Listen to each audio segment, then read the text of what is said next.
Biruniers sudah tahu belum syarat pemetaan apa saja? Yang belum tahu, kita simak video ini yuk.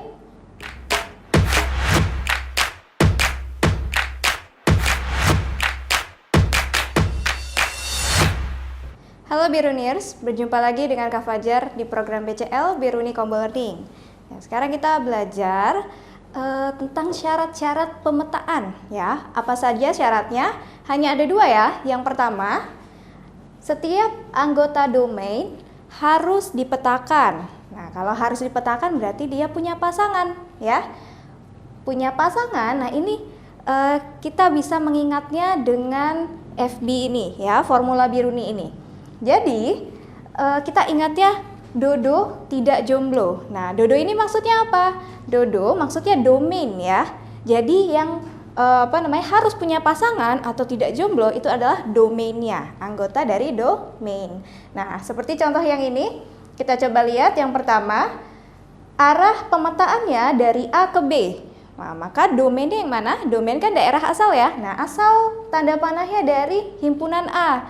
Jadi inilah domainnya. Nah, kita lihat setiap anggota domain dipetakan atau tidak.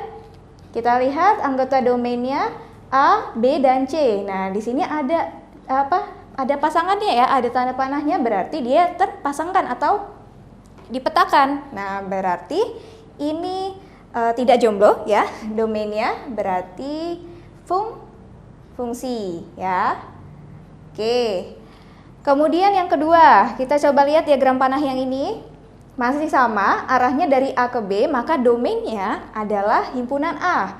Masih anggotanya A, B, C. Nah, ini kita lihat. Setiap anggota domainnya dipetakan atau tidak?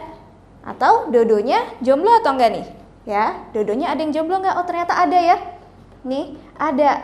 Yaitu B. B ini tidak dipetakan. Nah, maka ini bukan fungsi. Jadi, yang jadi fokus kita hanya dodo ya, domainnya. Oke, kalau kodomainnya tidak usah dilihat.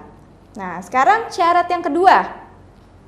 Syarat yang kedua itu adalah setiap anggota domain harus dipetakan pada tepat satu anggota kodomain. Ya, seperti apa? Cara menghafalnya. Nah, ini singkatannya dodo itu setia. Oh, kok singkatan? Ini cara menghafal aja ya. Dodo itu setia. Artinya dodo ini kan nggak jomblo, berarti punya pasangan tuh tadi. Nah, dia setia, cuma punya satu pasangan. Kita lihat saja tanda panahnya ya. Perhatikan diagram panah yang pertama.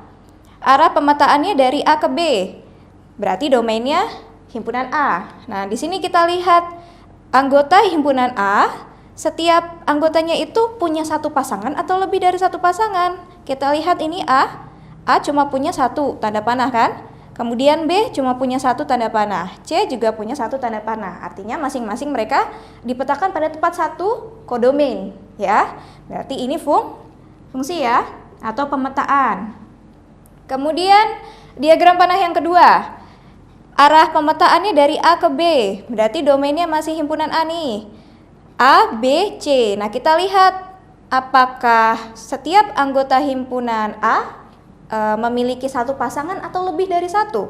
Oh, ini ada yang satu pasangan, tapi ada juga yang lebih dari satu pasangan kan? Nah, kita lihat B.